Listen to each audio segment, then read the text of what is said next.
Capítulo 7. As primeiras perseguições.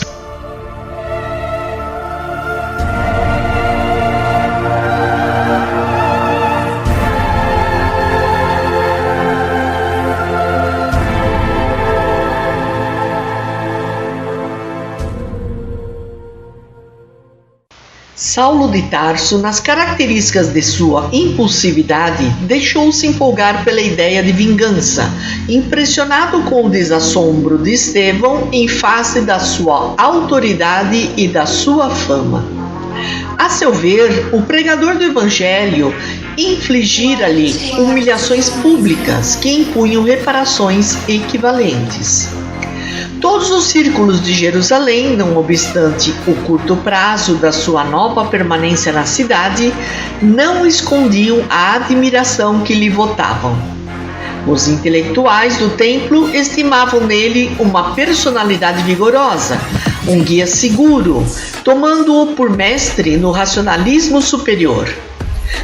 Os mais antigos sacerdotes e doutores do Sinédrio reconheciam-lhe a inteligência aguda e nele depositavam a esperança do porvir. Na época, sua juventude dinâmica, votada quase inteiramente ao ministério da lei, centralizava, por assim dizer, todos os interesses da casuística.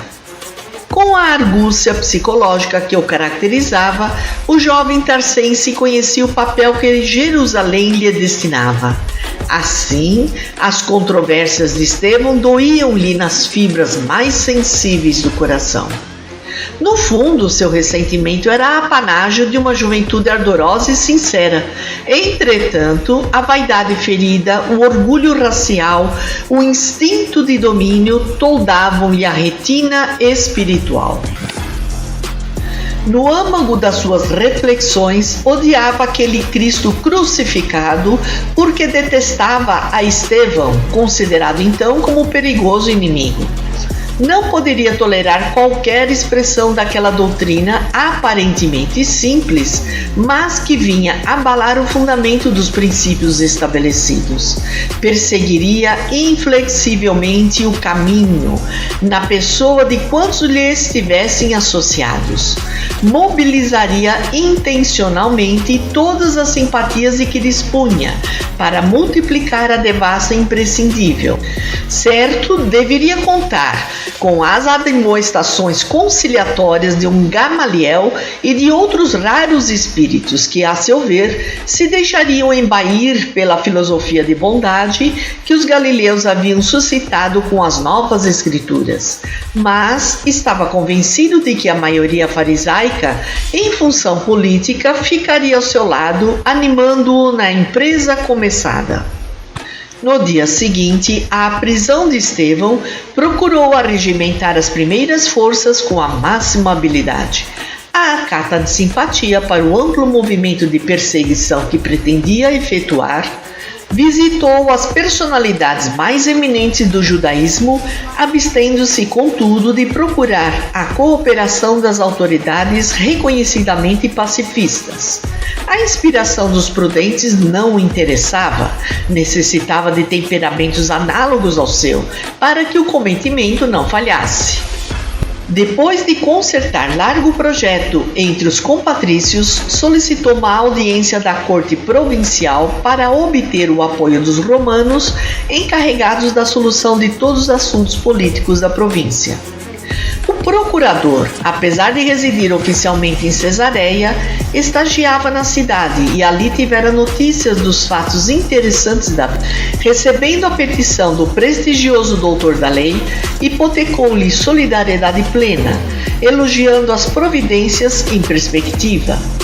Seduzido pelo verbo fluente do moço rabino, fez-lhe sentir com a displicência do homem de Estado de todos os tempos e em quaisquer circunstâncias pelos assuntos religiosos que reconhecia no farisaísmo razões de sobra para mover combate aos galileus ignorantes que perturbavam o ritmo das manifestações de fé nos santuários da cidade santa.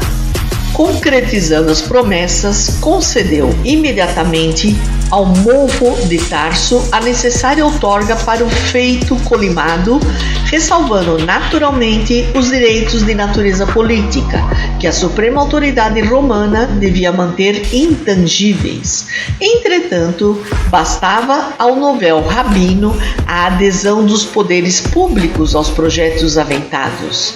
Animado em seus propósitos pela quase geral aprovação do seu plano, Saulo começou a coordenar as primeiras diligências para desvendar as atividades do caminho em suas mínimas modalidades. Obcecado pela ideia da desforra pública, idealizava quadros sinistros na mente superexcitada. Tão logo fosse possível, prenderia todos os implicados. O evangelho, aos seus olhos, dissimulava sedição iminente. Apresentaria os conceitos oratórios de Estevão como senha da bandeira revolucionária, de maneira a despertar a repulsa dos companheiros menos vigilantes, habituados a pactuar com o mal a pretexto de acomodatícia tolerância. Combinaria os textos da lei de Moisés e dos escritos sagrados para justificar que se deveria conduzir os desertores dos princípios da raça até a morte. Demonstraria a irrepreensibilidade da sua conduta inflexível. Tudo faria por conduzir Simão Pedro ao calabouço. Na sua opinião, devia ser ele o autor intelectual da trama sutil que se vinha formando em torno da memória de um simples carpinteiro. No arrebatamento das ideias precipitadas, chegava a concluir que ninguém seria poupado nas suas decisões irrevogáveis. Nesse dia, singularizado pela visita às autoridades em evidência, no intuito de as atrair à sua causa, outros fatos surpreendentes vieram agravar as preocupações que o assoberbavam. Oséias, Marcos e Samuel Natan, dois compatriotas riquíssimos de Jerusalém, depois de ouvirem a defesa pessoal de Estevão no Sinédrio, impressionados com a eloquência e justeza dos conceitos do orador, distribuíram com os filhos a parte da herança cabível a cada um e doaram ao caminho o restante de seus haveres. Para isso, procuraram Simão Pedro, beijando-lhe as mãos calejadas no trabalho, depois de lhe ouvirem a palavra acerca de Jesus Cristo. A notícia ecoou nos círculos farisaicos com as características de verdadeiro escândalo. Saulo de Tarso teve conhecimento do fato no dia imediato, aferindo o abalo geral que a atitude de Estevão provocara. A defecção dos dois correligionários, bandeando-se para os galileus, causou-lhe profundo sentimento de revolta. Falava-se mais que Oséias e Samuel, entregando ao caminho a totalidade de seus bens, haviam declarado, entre lágrimas, que aceitavam o Cristo como o Messias prometido. Os comentários dos amigos a respeito instigavam-no às mais fortes represálias. Designado pelas caprichosas correntes populares como o mais jovem defensor da lei, sentia-se compelido cada vez mais a revelar o seu ascendente nesse posto que considerava sagrado. Na defesa de seu mandato, por isso mesmo, desprezaria todas as considerações tendentes a infirmar-lhe o rigorismo em que presumia um divino dever. Considerando a gravidade da última ocorrência que ameaçava a estabilidade do judaísmo no seio mesmo dos seus elementos mais destacados, procurou novamente as autoridades supremas do Sinédrio a fim de apressar as repressões em perspectiva. Atento à autorização concedida pelos mais altos poderes políticos da província, Caifás propôs fosse o zeloso doutor de Tarso nomeado chefe e promotor de todas as providências atinentes e indispensáveis à guarda e defesa da lei. Competia-lhe então promover todos os recursos que julgasse convenientes e úteis, reservadas ao Sinédrio as últimas decisões, maxime as de natureza mais grave. Satisfeito com o resultado da reunião que improvisara, o moço tarcense acentuou antes de se despedir dos amigos. Hoje mesmo requisitarei o corpo de tropa que deverá operar no perímetro da cidade. Amanhã ordenarei a detenção de Samuel e Oséias, até que se resolvam a retomar juízo, e no fim da semana tratarei das capturas da gentalha do caminho. Alexandre, com ironia, interrogou: Não temerás acaso sortilégios? De modo algum. Sabendo de oitiva que os próprios militares começam a ficar supersticiosos sob a influência das ideias extravagantes dessa gente, chefiarei em pessoa a expedição, porquanto tenciono recolher o tal Simão Pedro ao calabouço.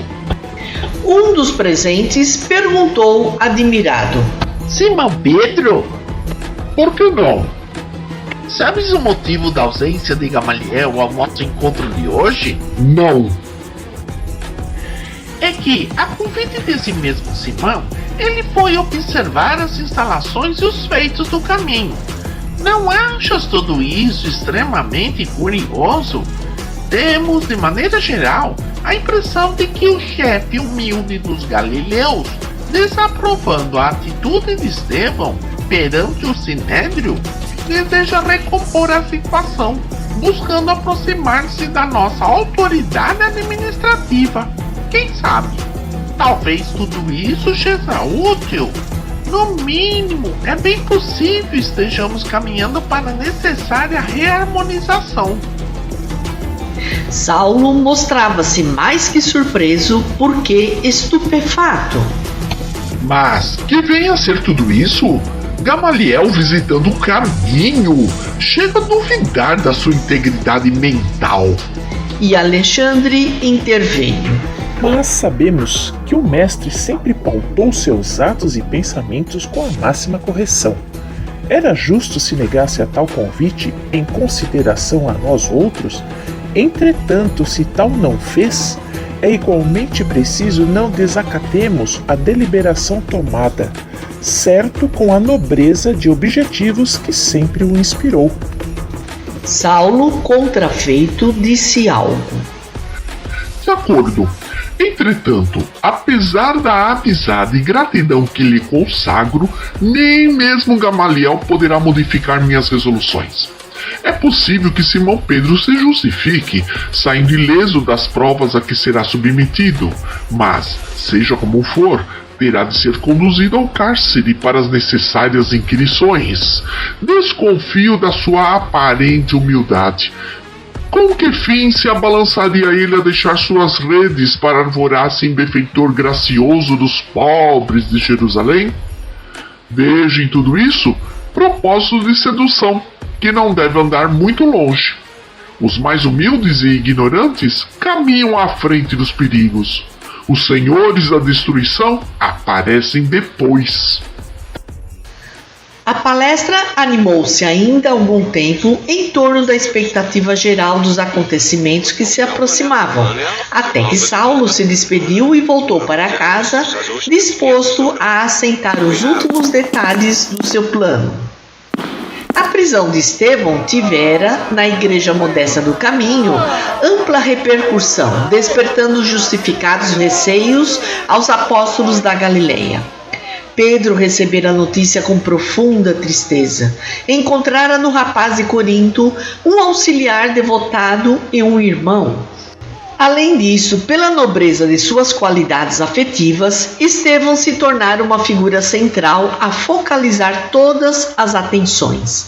Para sua fronte inspirada, convergiam numerosos problemas, em cuja solução o ex-pescador de Cafarnaum não mais dispensava sua prestigiosa cooperação. Amado pelos aflitos e sofredores, tinha sempre a palavra de bom ânimo, que levantava o mais desalentado coração.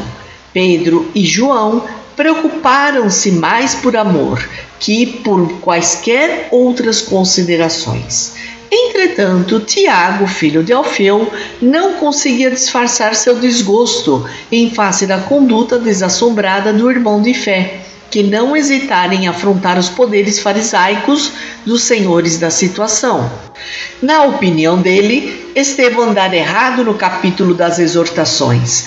Deveria comedir-se, merecer a prisão pelos argumentos precipitados na defesa de si mesmo. Fermentara-se a discussão. Pedro fazia-lhe sentir a oportunidade da ocorrência para que se revelasse a liberdade do Evangelho e reforçava os argumentos com a lógica dos fatos. A resolução de Oséias e Samuel, entregando-se ao Cristo, era invocada para justificar o êxito espiritual do caminho. Toda a cidade comentava os acontecimentos. Muitos se aproximavam da igreja com sincero desejo de melhor conhecer o Cristo, e isso devia significar a vitória da causa. Tiago, no entanto, não se deixava vencer pelos mais fortes raciocínios. A discórdia tomava corpo, mas Simão e o filho de Zebedeu sobrepunham a tudo os interesses da mensagem de Jesus. O mestre afirmara-se emissário para todos os desalentados e doentes, e esses já conheciam a igreja humilde de Jerusalém, iluminando-se com a palavra de vida e de verdade. Os enfermos, os desiludidos da sorte, os desprotegidos do mundo, os tristes iam-lhe ao encontro para o esclarecimento consolador. Era de ver-se como se rejubilavam na dor, quando se lhes falava da claridade eterna da ressurreição. Velhinhos trêmulos abriam os olhos desmesuradamente, como se contemplassem novos horizontes de imprevistas esperanças. Criaturas cansadas da luta terrestre sorriam venturosas quando, em ouvindo a boa nova, compreendiam que a existência amargurada não era tudo. Pedro observava os sofredores que Jesus tanto amara e experimentava novas forças. Ciente da atitude nobre de Gamaliel ante as acusações do doutor de Tarso e crente de que só ela evitara o apedrejamento imediato de Estevão, concebeu o projeto de convidá-lo a visitar as instalações toscas da Igreja do Caminho. Exposta aos companheiros, a ideia foi unanimemente aprovada. João era o mensageiro escolhido para o novo cometimento. Gamaliel não só recebeu cavalheirescamente o emissário, como também demonstrou grande interesse pelo convite, aceitando-o com a generosidade que lhe exornava a velhice veneranda. Entabuladas as combinações, o sábio rabino deu entrada na casa pobre dos galileus, que o receberam com infinita alegria. Simão Pedro, profundamente respeitoso, explicou-lhe as finalidades da instituição, esclareceu relativamente aos feitos verificados e falou do conforto dispensado aos que se encontravam em abandono. Carinhosamente, ofereceu-lhe uma cópia em pergaminho de todas as anotações de Mateus sobre a personalidade do Cristo e seus gloriosos ensinamentos. Gamaliel agradecia, atencioso ao ex-pescador, tratando-o igualmente com deferência e consideração. Dando a entender que desejava expor à sua respeitável apreciação todos os programas da igreja humilde, Simão conduziu o velho doutor da lei a todas as dependências. Chegados à longa enfermaria em que se aglomeravam os mais diversos doentes, o grande rabino de Jerusalém não pôde ocultar a máxima impressão, comovido até as lágrimas com o quadro que se lhe deparava aos olhos espantados. Em leitos acolhedores via anciães de cabelos nevados pelos invernos da vida e crianças esquálidas cujos olhares agradecidos acompanhavam o vulto de Pedro, como se estivessem na presença de um pai. Não dera ainda 10 passos em torno dos móveis singelos e limpos quando estacou à frente de um velhinho de miserável aspecto. Imobilizado pela enfermidade que o prostrara, o pobre enfermo pareceu reconhecê-lo igualmente, e o diálogo se travou sem preâmbulos. Samônio, tu aqui? O interpelado respondeu com uma lágrima no canto dos olhos. Ah, sois vós, Senhor. Ainda bem que um dos meus compatrícios e amigos chegou a observar minha grande miséria. O pranto embargou-lhe a voz, impedindo-o de continuar. Mas os teus filhos e os parentes? Na posse de quem estão as tuas propriedades da Samaria? E o velho mestre perguntava, perplexo. Não chores. Deus tem sempre muito para nos dar. Decorrida a longa pausa, em que Samônio pareceu coordenar as ideias para explicar-se, conseguiu limpar as lágrimas e prosseguir. Ah, Senhor, como Jó, vi meu corpo apodrecer entre os confortos da minha casa. Jeová, em sua sabedoria, reservava-me longas provanças. Denunciado como leproso, em vão solicitei socorro dos filhos que o Criador me concedeu na mocidade. Todos me abandonaram.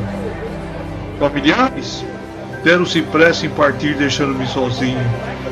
Os amigos que se banqueteavam comigo em Cesareia fugiram sem que os pudesse ver. Fiquei só e desamparado. Um dia, para a suprema desesperação da minha desdita, os executores da justiça procuraram-me para notificar a sentença cruel. Combinados entre si, a conselho da iniquidade, meus filhos destituíram-me de todos os bens, assenhorearam-se de minhas posses e dos títulos em dinheiro. Representavam a esperança de uma velhice honesta. Por fim, e para acúmulo de sofrimentos, conduziram-me ao vale dos imundos, onde me abandonaram como se fosse um criminoso sentenciado à morte. Senti tanto abandono e tanta fome, experimentei tamanhas necessidades, talvez pela minha vida passada no trabalho e no conforto, que fugi do vale dos leprosos, fazendo longa jornada a pé, esperançoso de encontrar em Jerusalém as amizades valiosas de outrora. Ouvindo o relato doloroso, o velho mestre tinha os olhos úmidos. Conhecera Samônio os dias mais felizes de sua vida. Homenageado em sua residência, de passagem por Cesareia, espantava-se agora daquela angustiosa indigência. Depois de pequeno interregno em que o doente procurava enxugar o suor e as lágrimas, com voz pausada, continuou. Empreendi a viagem, mas tudo conspirou contra mim. Em breve, os pés chagados não podiam caminhar. Arrastava-me como podia, cheio de cansaço e sede, quando o carroceiro humilde, apiedado, me colheu e trouxe a esta casa, onde a dor encontra um consolo fraternal. Gamaliel não sabia como externar sua surpresa, tal a emoção que lhe vibrava no íntimo. Pedro igualmente estava sensibilizado, acostumando-se à prática do bem sem cogitar jamais dos antecedentes do socorrido, via no caso uma confortadora revelação do amoroso poder do Cristo. O grande rabino estava atônito diante do que ali via e ouvia. Com a sinceridade que lhe era peculiar, não podia dissimular sua amizade agradecida ao pobre enfermo, mas, sem recursos para retirá-lo daquele pobre albergue, via-se na contingência de estender seu reconhecimento a Simão Pedro e demais companheiros do ex-pescador de Cafarnaum. Só agora reconhecia que o judaísmo não havia cogitado desses pousos de amor. Encontrando ali o amigo leproso, desejou sinceramente ampará-lo. Mas como? Pela primeira vez pensou na dolorosa eventualidade de enviar um ente amado ao Vale dos Imundos. Ele que aconselhara esses recursos a tanta gente, ali estava considerando agora a situação de um amigo querido. O episódio abalava-o profundamente, procurando evitar raciocínios filosóficos de modo a não cair em conclusões apressadas, falou com doçura. Sim, tens razão para agradecer o esforço dos teus benfeitores. E também a misericórdia do Cristo. Acentuou o doente com uma lágrima. Creio agora que o generoso profeta de Nazaré, com testemunho de amor que nos trouxe, é o Messias prometido. O grande doutor compreendeu o êxito da nova doutrina. Aquele Jesus desconhecido, ignorado da sociedade mais culta de Jerusalém, triunfava no coração dos infelizes pela contribuição de amor desinteressado que trouxera aos mais deserdados da sorte. Compreendeu ao mesmo tempo a discrição que se lhe impunha naquele meio humilde, atentas às responsabilidades da vida pública. Precisando prosseguir na conversa por testemunhar o seu altruísmo e piedade, advertiu com um sorriso. Acredito que Jesus de Nazaré, de fato, foi um modelo de renúncia à prol de ideias que, até hoje, não pude perquirir ou compreender. Mas daí a considerá-lo o próprio Messias. Essas palavras retenciosas davam a compreender o escrúpulo do seu coração delicado entre a lei antiga e as novas revelações do Evangelho. Simão Pedro assim o entendeu e debalde procurava em meio para desviar a palestra noutro rumo. O próprio Samônio, porém, como tutelado do mestre, foi em auxílio do apóstolo, redarguindo a Gamaliel com observações ponderadas e justas. Se eu estivesse com saúde, plenamente identificado com a família e do gozo dos bens que conquistei com esforço e trabalho, talvez duvidasse também dessa realidade confortando-a. Mas estou prostrado, esquecido de todos, e sei quem me deu a mão amiga. Como israelitas, amantes da lei de Moisés, temos esperado um Salvador na pessoa mortal de um príncipe do mundo. Contudo, essa crença há de prevalecer para uma situação passageira. São ilusórios preconceitos, esses que nos levam a induzir a uma dominação de forças perecíveis. A enfermidade, porém, é conselheira carinhosa e esclarecida.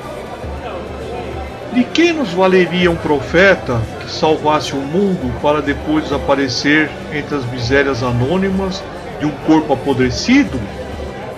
Não está escrito que toda iniquidade perecerá? E onde está o príncipe poderoso da terra que domine sem a garantia das armas? Um leito de dor é um campo de ensinamentos sublimes e luminosos. Nele, a alma exausta vai estimando do corpo a função de uma túnica. Tudo que se refira à vestimenta vai perdendo consequentemente importância. Persevera, contudo, a nossa realidade espiritual. Os antigos afirmavam que somos deuses. Na minha situação atual, tenho a perfeita impressão de que somos deuses projetados num turbilhão de pó. Apesar das chagas pustulentas que me segregaram das afeições mais queridas, penso, quero e amo. Na câmara escura do sofrimento, encontrei o Senhor Jesus, para compreender o melhor. Hoje, creio que seu poder dominará as nações, porque é a força do amor triunfando da própria morte. A voz daquele homem, marcado de feridas roxas, no seu grave entono, parecia o clarim da verdade saindo de um montão de pó. Pedro verificava, satisfeito, o progresso moral daquele mendigo anônimo, para avaliar intimamente a força regeneradora do Evangelho. Gamaliel, por sua vez, aturdia-se com o profundo sentido daqueles conceitos. A pregação do Cristo, nos lábios de um doente desamparado, tinha um cunho de beleza misteriosa e singular. Samônio falara no tom de quem tivera experiências diretas de um encontro real com o profeta nazareno. Buscando afastar qualquer possibilidade de controvérsia religiosa, o generoso rabino sorriu e acrescentou: Reconheço que falas com muita sabedoria. Se é incontestável que estou numa idade em que não seria útil alterar os princípios, não posso manifestar-me contrário às tuas suposições, pois estou bem de saúde, gozo o carinho dos meus e tenho vida tranquila. Minha faculdade de julgar, portanto, tem de operar noutro rumo. Sim, é justo. Por enquanto, não estáis precisando de um Salvador. Eis porque o Cristo afirmava que viera para os doentes e para os aflitos. Gamaliel compreendeu o alcance dessas palavras que davam para meditar uma vida inteira. Sentiu os olhos úmidos. A observação de Samônio penetrara-lhe fundo o coração sensível de um homem justo. Percebendo, todavia, que necessitava de prudência para não confundir os sentimentos do povo, atento ao cargo oficial que ocupava, esboçou um manso sorriso para o interlocutor, bateu-lhe levemente no ombro e, com um acento de fraternal sinceridade, acentuou: Talvez tenhas razão. Estudarei o teu Cristo. E, lembrando o pouco tempo de que dispunha, recomendou o amigo a Simão, despedindo-se num abraço para acompanhar o apóstolo de Cafarnaum às últimas dependências. Antes de se retirar, o sábio rabino felicitou os companheiros de Jesus pela obra que realizavam na cidade e, compreendendo a delicadeza de sua missão num ambiente por vezes tão hostil, aconselhou a Pedro não esquecer, na Igreja do Caminho, todas as práticas exteriores do judaísmo. Seria justo, a seu ver, que se cuidasse da circuncisão de todos os que lhe batessem à porta, que evitassem as viandas impuras, que não olvidassem o templo e seus princípios. Gamaliel sabia que os galileus não seriam isentos de perseguição, ainda mais tratando-se de uma organização iniciada por alguém que fora condenado à morte pelo Sinédrio. Com aqueles conselhos, visava aparar os golpes da violência que cedo ou tarde haveriam de chegar. Pedro, João e Tiago agradeceram sensibilizados a carinhosa admoestação e o velho doutor regressou ao lar fundamente impressionado com as lições do dia, levando consigo os apontamentos de Mateus, que se pôs a ler imediatamente. Mais 2 dias decorreram e as perseguições capitaneadas por Saulo de Tarso começaram a sacudir Jerusalém em todos os setores de suas atividades religiosas.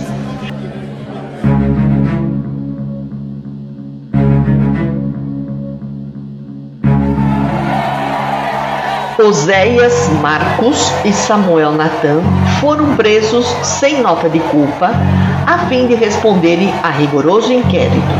Os cooperadores do movimento organizaram longas nominatas dos israelitas mais destacados que frequentavam as reuniões da Igreja do Caminho. O moço de Tarso determinara que se abrisse inquérito geral. Entretanto, como desejava dar uma demonstração de desassombro aos adversários, julgou que deveria iniciar as prisões de maior importância depois do encarceramento de Oséias e Samuel no reduto mesmo dos galileus obscuros que haviam ousado afrontar a sua autoridade. Foi pela manhã de um dia muito claro que o futuro rabino, cercado de alguns companheiros e soldados, bateu à porta da casa humilde, fazendo grande alarde dos fins de sua visita insidiosa. Simão Pedro, em pessoa, foi atendê-lo com grande serenidade nos olhos. Indisfarçável pavor estabeleceu-lhe entre os mais tímidos, porquanto 2 jovens que acompanhavam o apóstolo se incumbiram de correr ao interior e espalhar a notícia. E com certa insolência, Saulo perguntou: És tu, Simão Pedro, antigo pescador de Cafarnaum? Eu mesmo. Estás preso! Disse o chefe da expedição num gesto de triunfo. E mandando que 2 dos companheiros se adiantassem, ordenou fosse o apóstolo algemado incontinente. Pedro não opôs a mínima resistência. Impressionado com o temperamento pacífico que os continuadores do Nazareno testemunhavam sempre, Saulo objetou com escárnio: O mestre do caminho deve ter sido um alto modelo de inércia e covardia. Ainda não encontrei qualquer indício de dignidade nos seus discípulos, cujas faculdades de reação parecem mortas. Recebendo em cheio tão acerba injúria, o ex-pescador respondeu serenamente: Enganai-vos como assim julgais. Os discípulos do Evangelho é apenas inimigo do mal, e na sua tarefa coloca o amor acima de todos os princípios. Além do mais, nós consideramos que todo julgo com Jesus é suave. O jovem tarcense, detentor de tão alto poderio, não dissimulou o mal-estar que a resposta lhe causava e, apontando o continuador de Jesus, disse a um dos homens da escolta: Jonas, toma conta dele. E, acentuando ironicamente as palavras, dirigiu-se aos demais com um gesto de desprezo para o apóstolo algemado, que o contemplava sereno, embora surpreendido. Não discutamos com esse homem. Esta gente do caminho está sempre cheia de raciocínios absurdos. É preciso não perder tempo com a cegueira da ignorância. Vamos até lá dentro. Prendamos os chefes. Os sequazes do carpinteiro hão de ser perseguidos até o fim. Resoluto, tomou a dianteira, penetrando ousadamente em busca dos apartamentos mais íntimos. De porta a porta, encontrava mendigos que o fitavam tomados de espanto e amargura. O quadro vivo de tanta miséria abrigada enchia-o de admiração, mas esforçava-se por não perder a infibratura implacável, de maneira a executar seus projetos nos menores detalhes. Ao lado da enfermaria de mais vastas proporções, encontrou o filho de Zebedeu, que lhe ouvia a voz de prisão sem alterar a serenidade fisionômica. Sentindo as mãos grosseiras do soldado que lhe aplicava as algemas, João ergueu os olhos ao alto e murmurou simplesmente: Encomendo-me ao Cristo. O chefe da caravana olhou-o com profundo desprezo e exclamou altivamente para os companheiros: Faltam 2 dos mais suspeitos, procuremo-los! Referia-se a Filipe e Tiago, na qualidade de discípulos diretos do Messias Nazareno. Mais alguns passos e o primeiro foi encontrado facilmente. Filipe deixou-se algemar sem um protesto. Suas filhas o rodearam aflitas e chorosas. Coragem, filhas. Acaso seríamos superiores a Jesus que foi perseguido e crucificado pelos homens? Saulo, irritado, perguntou a um dos amigos mais cotados: Ouves, Clemente? Não se percebe outra coisa a não ser referências ao estranho Nazareno. O primeiro falou em julgo do Cristo. O segundo encomendou-se ao Cristo. Este alude à superioridade do Cristo. Aonde iremos? Após desabafar a cólera, em termos ásperos, rematava com o estribilho constante: Havemos de ir até ao fim. Seguros os 3 prisioneiros, faltava o filho de Alfeu. Alguém se lembrou de procurá-lo no tosco biombo que ocupava. Com efeito, lá o acharam ajoelhado, tendo diante dos olhos um rolo de pergaminhos em que se encontrava a lei de Moisés. Via-se-lhe a palidez marmórea do rosto quando Saulo se aproximou ríspido. Que isso? Há alguém aqui que cuide da lei? O irmão de Levi levantou os olhos transbordantes de sincero receio e explicou humilde. Senhor, jamais esqueci a lei de nossos pais. Meus avós ensinaram-me a receber de joelhos as luzes do profeta santo. A atitude de Tiago não traduzia fingimento. Consagrando o máximo respeito ao libertador de Israel, sempre ouvira dizer que seus livros sagrados estavam tocados de virtude santa. Na expectativa do cárcere, atemorizara-se com o perigo iminente. Não pudera compreender maiormente, como outros companheiros, o sentido divino e oculto das lições do Evangelho. O sacrifício inspirava-lhe indisfarçáveis temores. Afinal, pensava ele na compreensão parcial do Cristo. Quem ficaria para superintender as obras começadas? O Mestre expirara na cruz, e naquele instante os apóstolos de Jerusalém estavam presos. Precisava defender-se com os meios possíveis ao seu alcance. Imaginou recorrer às virtudes sobrenaturais da lei de Moisés, de acordo com as velhas crenças. Genuflexo, esperava os verdugos que se aproximavam. Em face da atitude imprevista de Tiago, Saulo de Tarso estava atônito. Só os espíritos profundamente aferrados ao judaísmo liam, de joelhos, os ensinamentos de Moisés. Em sã consciência, não poderia ordenar a prisão daquele homem. O argumento que justificava sua tarefa perante as autoridades políticas e religiosas de Jerusalém era o combate aos inimigos das tradições. Mas não sois amigo do carpinteiro? Com invejável presença de espírito, o interpelado respondeu. Não me consta que a lei nos impeça de ter amigos. Saulo perturbou-se, mas prosseguiu. Mas que escolheis? A lei ou o evangelho? Qual dos dois aceitais em primeiro lugar? A lei é a primeira revelação divina. Disse Tiago com inteligência. Ante a resposta que o desconcertava de alguma sorte, o moço de Tarso refletiu um momento e acrescentou, dirigindo-se aos circunstantes. Está bem. Esse homem fica em paz. O filho de Alfeu, intimamente satisfeito com o resultado de sua iniciativa, acreditava agora que a lei de Moisés estava tocada de graças vivas e permanentes. A seu ver, fora o código do judaísmo o talismã que o conservara em liberdade. Desde esse dia, o irmão de Levi ia consolidar para sempre suas tendências supersticiosas. O fanatismo que os historiadores do cristianismo encontraram na sua personalidade enigmática teve aí sua origem. Afastando-se do aposento de Tiago, Saulo preparava-se para sair quando, de regresso à portaria para ordenar a partida dos prisioneiros, esbarrou com a cena que mais o haveria de impressionar. Todos os doentes que se podiam arrastar, todos os abrigados capazes de se moverem, cercavam a pessoa de Pedro, chorando comovidamente. Algumas crianças lhe chamavam pai.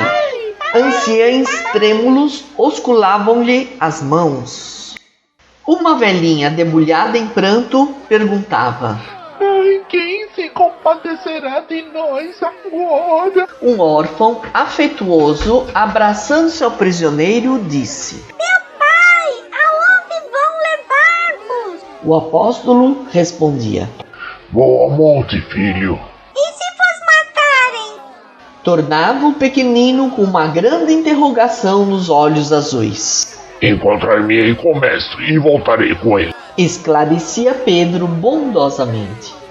Nesse instante surgiu a figura de Saulo, que regressava, contemplando a multidão de aleijados, cegos, leprosos e crianças que entupiam a sala, exclamou irritado: Afastem-se! Abram o caminho! Alguns recuaram, espavoridos, vendo os soldados que se aproximavam, enquanto que os mais resolutos não arredavam passo. Um leproso que mal se punha em pé adiantou-se. O velho Samônio, recordando-se do tempo em que podia mandar e ser obedecido, aproximou-se de Saulo com desassombro, dizendo com gravidade: Nós precisamos saber para onde vão esses prisioneiros. Para trás! exclamou o moço tarcense, esboçando um gesto de repugnância. Será possível que um homem da lei tenha que dar satisfações ao velho imundo? Os guardas armados tentaram adiantar-se para castigar o atrevido.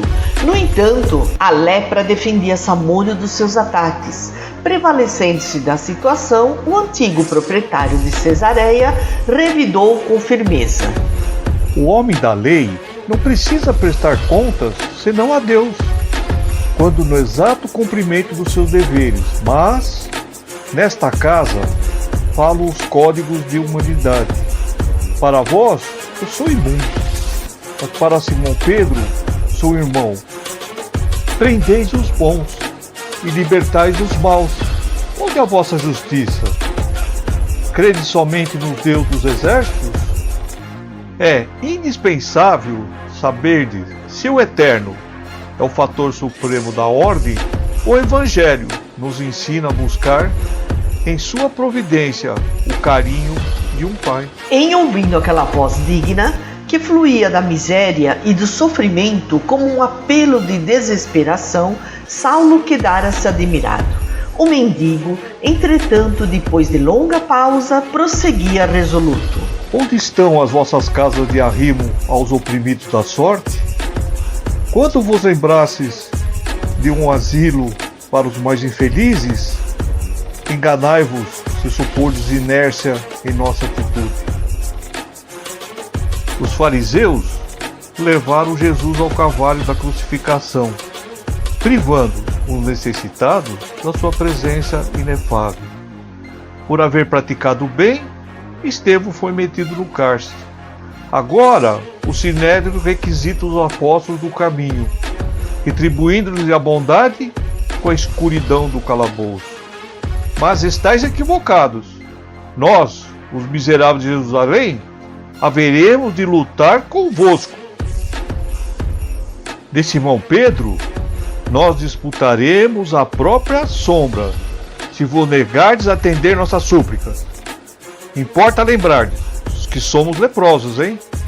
Envenenaremos vossos poços e pagareis a perversidade com a saúde e com a vida. Nesse ínterim, não pôde continuar. Ante a expectação angustiosa de todos, Saulo de Tarso sentenciou ríspido: Cala-te, miserável! Onde estou que te pude ouvir até agora? Nem mais uma palavra! E designando-o a um dos soldados, murmurou com desprezo: Sinésio, dá-lhe 10 bastonadas. É indispensável castigar-lhe a língua insolente e viperina. Ali mesmo, à vista de todos os companheiros que se retraíam amedrontados, Samônio recebeu o castigo sem balbuciar uma queixa. Pedro e João tinham os olhos úmidos, os demais doentes encolhiam-se estarrecidos. Terminada a tarefa, um grande silêncio dominava os corações ansiosos e doloridos. O doutor de Tarso rompeu a expectativa com a ordem de partida a caminho do cárcere. Duas crianças pálidas acercaram-se então do ex-pescador de Cafarnaum e perguntaram chorosas: Pai, com quem ficaremos nós? Pedro voltou-se acabrunhado e respondeu com ternura: As filhas de Filipe ficarão convosco. Se Jesus permitir, meus filhos, não me demorarei. O próprio Saulo intimamente estava comovido. Entretanto, não desejava trair-se a si mesmo, deixando-se vencer pela emoção que o quadro lhe provocava. Pedro compreendeu que as lágrimas silenciosas de todos os tutelados humildes do caminho traduziam um desvelado amor, naquele momento de angustiantes despedidas. Em seguida a esse efeito, o jovem tarcense desdobrou as energias na primeira perseguição experimentada pelas expressões individuais e coletivas do cristianismo nascente. Mais do que se poderia supor, Jerusalém regurgitava de criaturas que se interessavam pelas ideias do Messias Nazareno. Saulo prevaleceu-se dessa circunstância para fazer sentir mais uma vez o perigo ideológico que o Evangelho representava. Numerosas prisões foram efetuadas.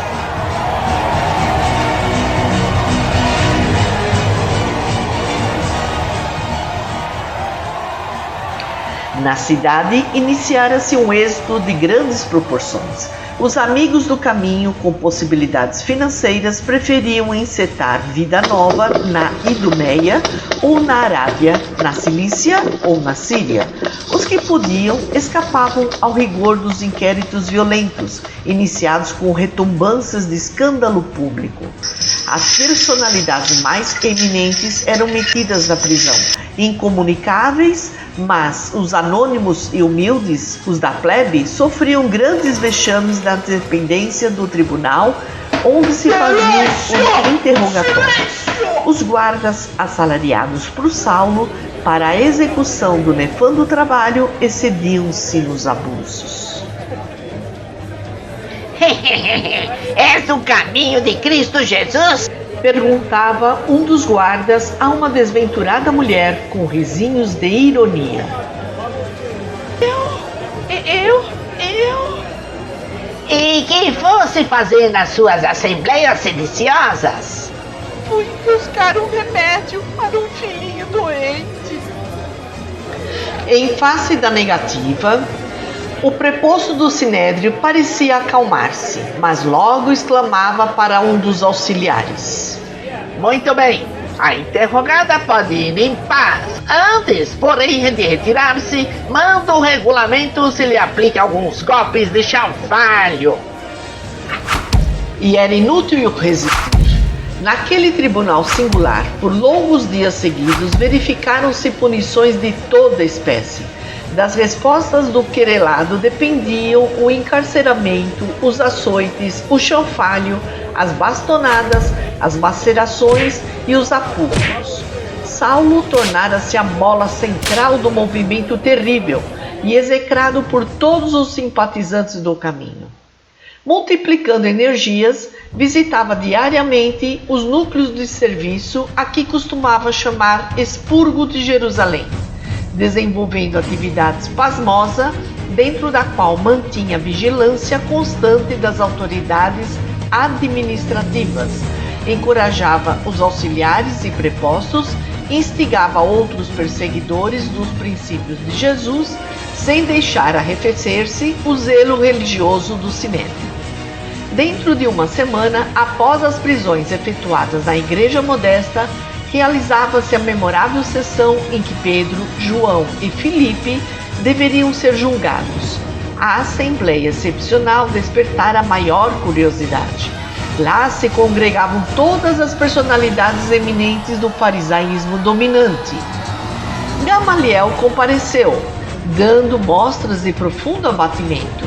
De modo geral, comentava-se a atitude dos mendigos, que, não obtendo permissão de ingresso, aglomeravam-se em longas filas na grande praça e protestavam em atuante vozerio.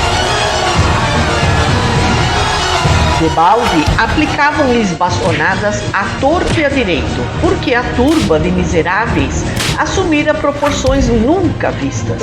O quadro era curioso e alarmante. Tomar providências para correr com a massa parecia tarefa impossível. Os peregrinos e os doentes contavam-se por centenas numerosas. Era inútil reprimir nos pontos isolados o que somente vinha agravar a revolta e desesperação de muitos.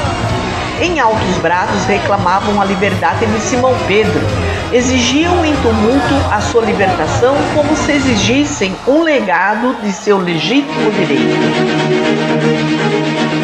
No salão nobre, não só os assistentes comentavam o fato, mas também os juízes não dissimulavam profunda impressão. O próprio Anás contava o assédio que vinha sendo objeto por parte dos favorecidos de Jerusalém. Alexandre alegava que à sua residência afluíram centenas de aflitos a solicitar-lhe os bons ofícios a favor dos prisioneiros. Saulo, de vez em quando, respondia a um que outro com rápidos monossílabos. Sua fisionomia carregada traduzia propósitos inferiores relativamente ao destino dos apóstolos da Boa Nova, que lá estavam à sua frente, no fundo da sala, humildes, serenos, no banco dos criminosos comuns.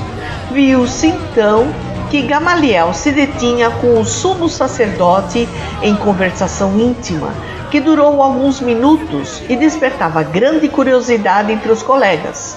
Em seguida, o venerando doutor da lei chamou o ex-discípulo para um entendimento particular, antes que iniciarem dos trabalhos.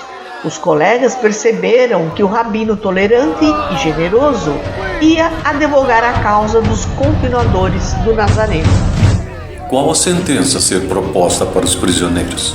Interrogou o velhinho com bondoso interesse, logo que se viram distanciados dos grupos rumorosos. E Saulo, com a sua autoridade, disse enfático: Sendo eles galileus, não lhes será conferido o direito da palavra no recinto, de maneira que já deliberei a punição que lhes cabe.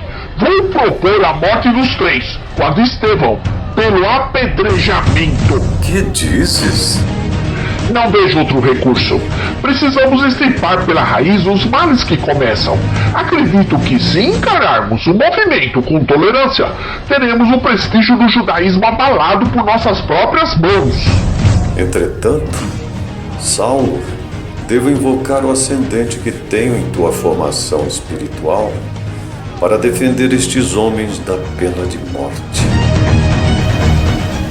O moço caprichoso fez-se lívido. Não se habituara a transigir nos seus conceitos e decisões. Sua vontade era sempre tirânica e inflexível, mas Gamaliel, fora de todos os tempos, o seu melhor amigo. Aquelas mãos rugosas lhe haviam ministrado os exemplos mais santos. Delas recebera vasto potencial de socorro em todos os dias da vida. Compreendeu que defrontava um obstáculo poderoso na consecução integral de seus desejos. O venerando rabino percebeu a perplexidade e logo insistiu: Ninguém mais do que eu conhece a generosidade do teu coração. E sou o primeiro a reconhecer que tuas resoluções obedecem ao zelo inexcedível na defesa de nossos princípios milenários. Mas o caminho, Saulo, parece ter uma grande finalidade na renovação dos nossos valores humanos e religiosos. Quem entre nós se havia lembrado de amparar os infortunados com o provimento de um lar afetuoso e fraterno? Antes da tua diligência corretiva, visitei essa instituição singela e pude confortar-me na observação do seu excelente programa. O jovem doutor estava pálido, ouvindo tais conceitos que, a seu ver, era positivo sinal de fraqueza. Mas será possível que também vós tenhais lido o Evangelho dos Galileus? Gamaliel, sem titubear, confirmou: Estou a lê-lo e pretendo meditar mais demoradamente os fenômenos que ocorrerem em nosso tempo. Presinto grandes transformações em toda parte. Tenciono retirar-me da vida pública em breves dias, a fim de tomar o caminho do deserto. É claro, porém, que estas minhas palavras devem ser guardadas por ti em penhor de mútua confiança. Sumamente impressionado, o moço de Tarso não sabia o que responder. Presumia o mestre respeitável mentalmente prejudicado por excesso de lucubrações. O mestre, porém, como se lhe adivinhasse o pensamento, acrescentou: Não me suponhas mentalmente debilitado. A velhice no corpo não me apagou a capacidade de pensar e discernir por mim mesmo. Compreendo o escândalo que se levantaria em Jerusalém se um rabino do Sinédrio modificasse publicamente as convicções mais íntimas. Mas é preciso convir que estou falando a um filho espiritual. Expondo sinceramente o meu ponto de vista, faço-o tão só para defender homens generosos e justos de uma sentença iníqua e indevida. Vossa revelação decepciona-me profundamente. Conhece-me de menino e sabes que o homem sincero não se pondera a preocupar com os que o elogiem ou lamentem no cumprimento de um sagrado dever. E, imprimindo carinhoso acento à voz, acentuava solícito. Não me faças ir contigo. Nesta Assembleia, os debates públicos escandalosos e atentatórios da feição amorosa que toda a verdade deve trazer consigo. Libertarás estes homens em atenção ao nosso passado de mútuo entendimento. É só o que te peço. Deixa-os em paz, por amor aos nossos laços afetivos. Daqui a alguns dias, não precisarás conceder mais coisa alguma ao velho mestre. Serás meu substituto neste cenáculo, porquanto tenciono abandonar a cidade em breves dias. E como Saulo hesitasse, continuou. Não precisarás refletir muito tempo. O sumo sacerdote está ciente de que eu pediria a tua clemência para os prisioneiros. Mas e a minha autoridade? Como conciliar a indulgência com a necessidade de reprimir o mal? Toda a autoridade é de Deus. Nós somos simples instrumentos, meu filho.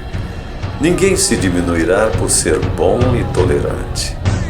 Quanto à providência mais digna, cabível no caso, é conceder liberdade a todos eles. Todos? Como não? Pedro é um homem generoso. Felipe é um pai de família extremamente dedicado ao cumprimento de seus deveres. João é um moço simples. Estevão se consagrou aos pobres. Sim. Concordo com a libertação dos 3 primeiros com uma condição. Por serem casados, Pedro e Felipe poderão continuar em Jerusalém, restringindo suas atividades ao socorro dos doentes e necessitados. João será banido, mas Estevão deverá sofrer a sentença decisiva. Já propus publicamente a lapidação e não vejo motivos para transigir, mesmo porque, para escarmento, pelo menos um dos discípulos do carpinteiro deve morrer. Gamaliel compreendeu a força daquela resolução pela veemência das palavras que a traduziam. Saulo deixara bem claro que não transigiria. Quanto ao taumaturgo, o velho rabino não insistiu. Para evitar um escândalo, entendeu que Estevão pagaria com o sacrifício.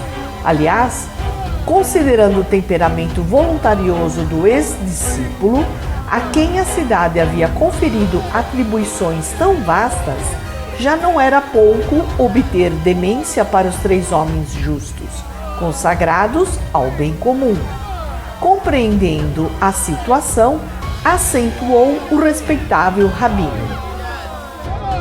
Pois bem, seja assim. E com um sorriso de bondade, deixou o moço algo preocupado e perplexo. Daí a instantes, com surpresa geral da Assembleia, Saulo de Tarso, da tribuna, propunha a libertação de Pedro e Felipe, o banimento de João e reiterava o pedido de apedrejamento para Estevão, por considerá-lo o mais perigoso dos elementos do caminho.